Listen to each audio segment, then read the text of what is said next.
Islamic Research Center.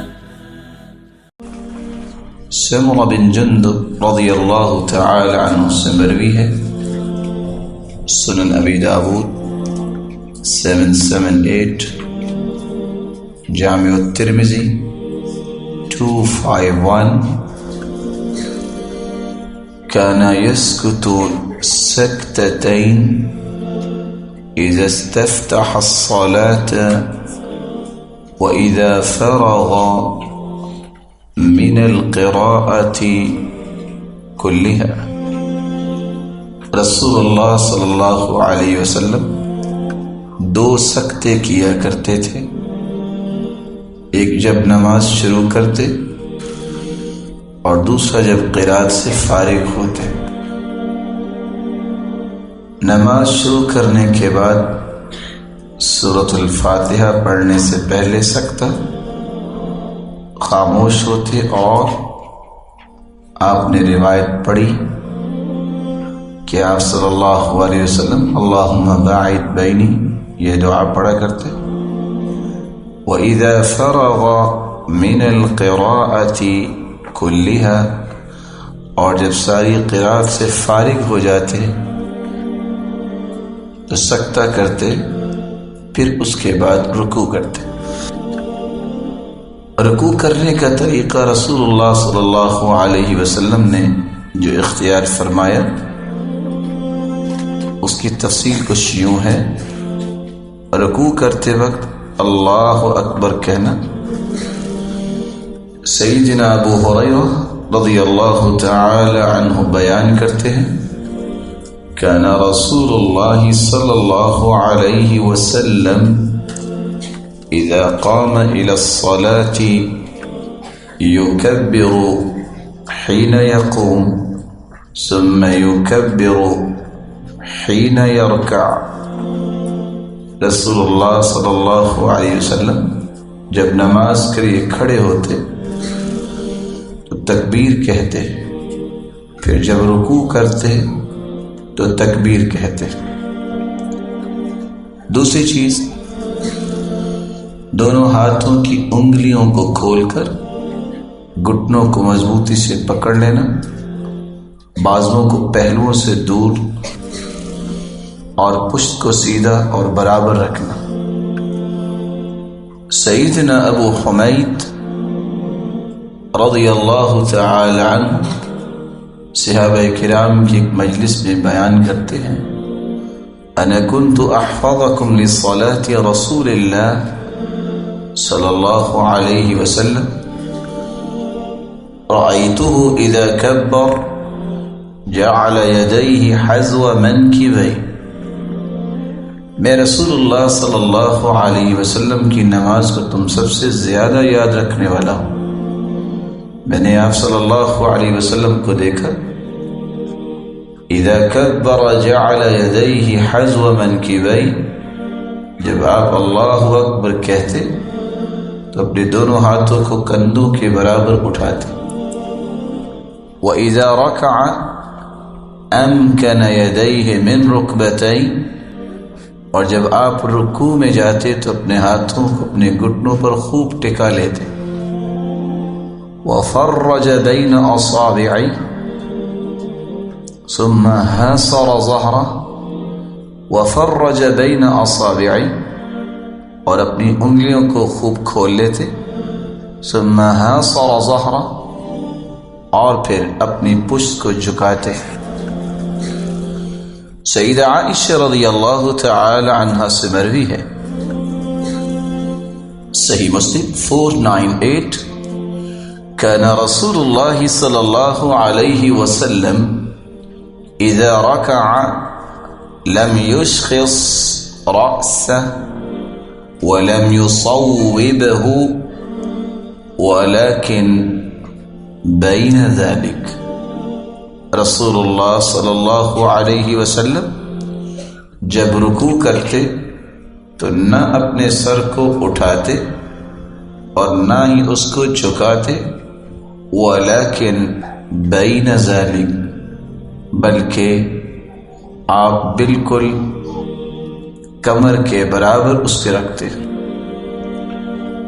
سیدنا ابو حمید رضی اللہ تعالی عنہ بیان کرتے ہیں ثم ركع فوضع يديه على ركبتيه كأنه قابض عليهما ووتر يديه فتجافى عن جنبيه.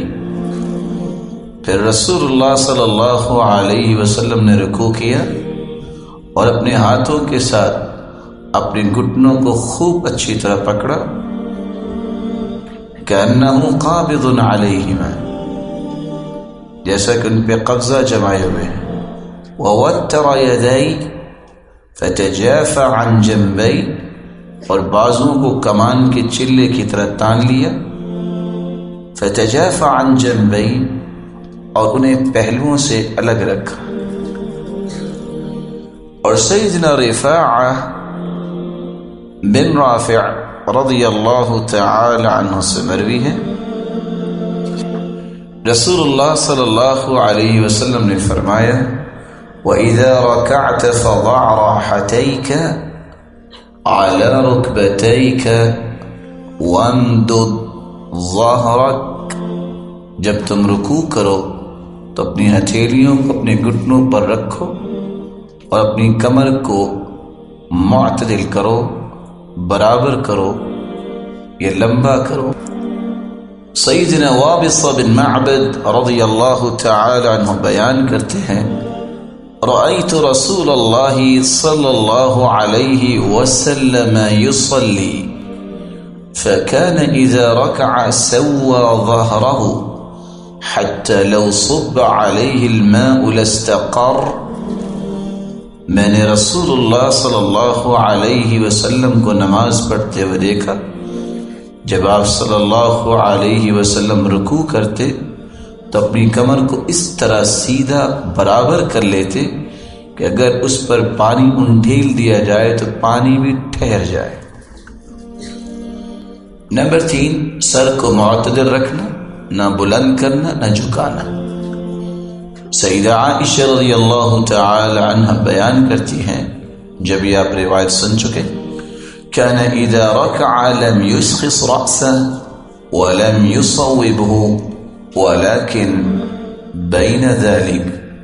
رسول اللہ صلی اللہ علیہ وسلم جب رکوع کرتے تو اپنے سر کو نہ اتنا بلند کرتے نہ جھکاتے بلکہ درمیان میں برابر رکھتے. براء ابن عازب رضی اللہ تعالی عنہ روایت کرتے ہیں صحیح بخاری 792، صحیح مسلم 471 كان ركوع النبي صلى الله عليه وسلم وسجوده وقعوده بين السجدتين وَإِذَا رَفَعَ رَأْسَهُ مِنَ الرُّكُوعِ مَا خَلَى الْقِيَامَ وَالْقُعُودَ قَرِيبًا مِنَ السَّوَاءِ. آپ کے رکوع اور سجدے اور 2 سجدوں کے درمیان بیٹھنا اور آپ کا رکوع سے سر مبارک اٹھانا قیام اور قعود کے علاوہ سب کا دورانیہ تقریباً برابر ہوتا. دوسری بات، صحیح بخاری میں 791، صحیح مسلم میں 535 روایت ہے. ابو یعفور بیان کرتے ہیں سمعت مصعب بن سعد یقول، میں نے مصعب بن سعد سے سنا وہ فرما رہے تھے صلیت الی جنب ابی، میں نے عبداللہ ابن مسعود رضی اللہ تعالی عنہ کے ساتھ نماز پڑھی. فطبقت بین کفی ثم وضعتها بين فخذي فنہانی ابی، میں نے اپنے دونوں ہتھیلیوں کو بند کر کے اپنی دونوں رانوں میں رکھا، میرے باپ نے مجھے منع کیا۔ وقال كنا نفعله، ہم بھی گھٹنوں پہ نہ رکھتے، اسی طرح کرتے تھے۔ فنہینا عنہ، ہمیں منع کر دیا گیا۔ وامرنا ان نضع ایدینا علی الرکب، اور ہمیں اس بات کا حکم دیا گیا کہ ہم اپنی ہتھیلیوں کو اپنے گھٹنوں پر رکھیں۔